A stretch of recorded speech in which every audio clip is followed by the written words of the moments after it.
ഈ മിസ്റ്റർ ക്ലീനായിട്ടിരിക്കുന്ന ആളെ കണ്ടോ നിങ്ങൾ? ഈ കള്ളനെ ഇവന് ചൂട് തുടങ്ങിയതുകൊണ്ട് പിന്നെ റോട്ടിൽ പൊടിയായതുകൊണ്ട് ഇവന് ഉള്ളിലോട്ട് വരും. വാതിൽ തുറന്ന് ഉള്ളിലോട്ട് വന്ന് ഞാൻ മുറ്റടിക്കുമായിരുന്നു. മുറ്റടിക്കുന്ന സമയത്ത് ഇവൻ എടുത്തു വെച്ചതാണ്. ഞാൻ അവിടെ താഴെ ഫ്രിഡ്ജിൻ്റെ താഴെയായിട്ട് സൈഡിലായിട്ട് ചിക്കൻ വെച്ചായിരുന്നു. അത് കട്ട് തിന്നിട്ടുള്ള ഇരിപ്പാണ് ഇവൻ്റെ ഇത്. കണ്ട എന്തെന്നാ വേണ്ട? നീ ചിക്കൻ എടുത്ത് നിന്നിട കൂട്ടാ. ഒരു വീട്ടിൻ്റെ ഉള്ളിൽ നിന്നെ ആക്കുന്ന എന്തിനാ? പച്ചിറച്ചി കഴിച്ച് എന്തെന്നാ പറയണ്ടേ ഇവനെ? ഞാൻ നിന്നോടല്ലേട്ടാ പച്ചിറച്ചി കഴിക്കാൻ പറഞ്ഞേ. നീ വേവിച്ചിട്ടല്ലാണ്ട് എന്തെങ്കിലും കഴിക്കലുണ്ടാ? ഞാൻ മഞ്ഞപ്പൊടിയും കല്ലുപ്പ് ഇട്ടിട്ട് കുറച്ച് സമയം വെക്കും ചിക്കനെല്ലാം. ഇവന് രാവിലെ ചിക്കനും ചോറും കൊടുത്തതാ ഞാൻ. ഈ കള്ളൻ കിടന്ന കിടപ്പ് വേണ്ട. ഇവൻ എന്തെന്നാ വേണ്ട നിങ്ങൾ എന്നെ പറ. ഇവൻ ഇന്നിപ്പം ഞങ്ങൾ പ്രായപൂർത്തിയായതുകൊണ്ട് പെണ്ണ് അന്വേഷിക്കുന്നുണ്ട്. ഒരു പെണ്ണുണ്ട്, മൈസൂരുണ്ട്. അവിടെ ഈ വീഡിയോ ഒക്കെ കാണുന്നതാ. അവളിത് അറിഞ്ഞു കഴിഞ്ഞാൽ ഈ കള്ളനെയാണോ ഞാൻ കല്യാണം കഴിക്കേണ്ടതെന്ന് വിചാരിച്ചാൽ അവർ ഇതിൽ നിന്ന് അങ്ങ് പിന്മാറിക്കഴിഞ്ഞാൽ എന്താടാ നിൻ്റെ സ്ഥിതി?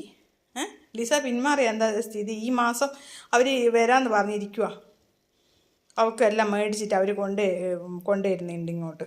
നീ ഇങ്ങനെ നാണം കെട്ട പണിയെടുത്ത് വെച്ചിട്ട് അച്ഛൻ്റെ അമ്മേൻ്റെ അഭിമാനം കളയല്ലേ കേട്ടോ കൂട്ടാ. ഇതിപ്പോൾ ഇവർ കാണും വീഡിയോ. എന്തെന്നാ പറയണ്ടേ ഇതിന്? നിങ്ങൾ എന്നെ പറ. നിങ്ങളല്ലേ ടോബിമോൻ ചക്കരയാ, ടോബിമോൻ അങ്ങനെയാന്നൊക്കെ പറയുന്നത്. ഇതാ ഇവൻ്റെ സ്വഭാവം. ഇവന് ചൂട് തട്ടണ്ടെന്ന് ചോദിച്ചിട്ട് ഞാൻ ഉള്ളിൽ കയറ്റിയായാൽ അദ്ദേഹം തന്നെ വാതിലൊക്കെ അടച്ച് ഇവിടെ ഞാൻ എപ്പോഴും കിടക്കുന്നതാ. തണുപ്പ് കൊണ്ടോട്ടെ എന്ന് വെച്ചാൽ ഞാനിങ്ങോട്ട് വിടും. അവന് ചൂടൊന്നും തട്ടാൻ പാടില്ല. അങ്ങനത്തെ അവൻ എടുത്തു വെച്ച പണിയാണ് ആ ചിക്കൻ. കണ്ട ഞാനത് താഴെയായിരുന്നു ഉണ്ടായി. അതിലിവൻ 3-4 പീസ് കഴിച്ചിന്. കണ്ട എന്നിട്ട് കിടന്ന കിടപ്പ് വേണ്ട ഇവിടെ. അച്ഛനോട് പറയട്ടെ അമ്മ. ഇങ്ങനത്തെ സ്വഭാവം എല്ലാം ഉണ്ട് നിങ്ങളെ മോൻ്റെ അടുത്തുനിന്ന്. അച്ഛൻ അങ്ങനെ അയ്യോ എന്തൊരു സ്നേഹം എൻ്റെ പൊന്നുമോനെ. നീ ഇന്നലെ ഇവിടെ ഇല്ലാഞ്ഞിട്ട്. ഞാൻ ഇന്നലെ ഇവിടെ ഇതായിരുന്നു, ഉത്സവമായിരുന്നു അമ്പലത്തിൽ. അച്ഛൻ വന്നില്ല. ഇവനും അച്ഛനായിരുന്നുണ്ടായിരുന്നു. അപ്പം അച്ഛന് കോൾഡായിട്ട് ജലദോഷമൊക്കെ പിടിച്ച് നാശമായിട്ടുണ്ടായിരുന്നു ഇവിടെ. അതുകൊണ്ട് അവർ വരാണ്ടിരുന്നത്. ഇവൻ ഭയങ്കര കെയറിങ്.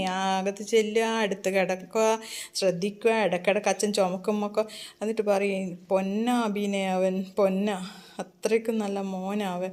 അവൻ എന്തൊരു കെയറിങ് ആണെന്ന്. ഇങ്ങനത്തെ അവനെ ചിക്കൻ വെച്ചിട്ട് കഴിച്ചിട്ട് മലന്ന് കിടക്കുന്ന ഇത്ര കാണടാ. നിനക്ക് ഞാൻ വേവിക്കാണ്ട് ഈ ലൈഫിൽ എന്തെങ്കിലും തന്നിട്ടുണ്ടാ? എല്ലാവരും അറിയട്ടെ, എല്ലാവരും എല്ലാ സ്ഥലത്തു നിന്ന് അറിയട്ടെ. ഏട്ടനും ചേച്ചിയും എല്ലാവരും അറിയട്ടെ.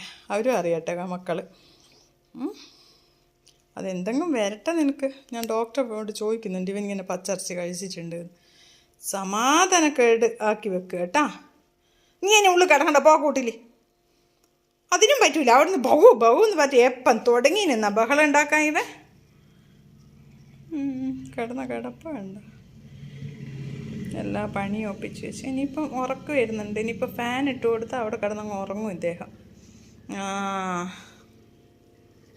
എന്തായാലും ഫുഡൊക്കെ കഴിച്ച് വയറ് ഫുള്ളാക്കിയല്ലേ. നാണക്കേട് കേട്ടോ പോട്ടാ. ഇതാരോടങ്ങ് പറയാൻ പറ്റുമോ? സ്വന്തം വീട്ടിൽ നിന്ന് തന്നെ ഇങ്ങനെ കളിച്ച് കൂട്ടിയാൽ കട്ട് തിന്നുന്നുണ്ട് ചെറുക്കന്.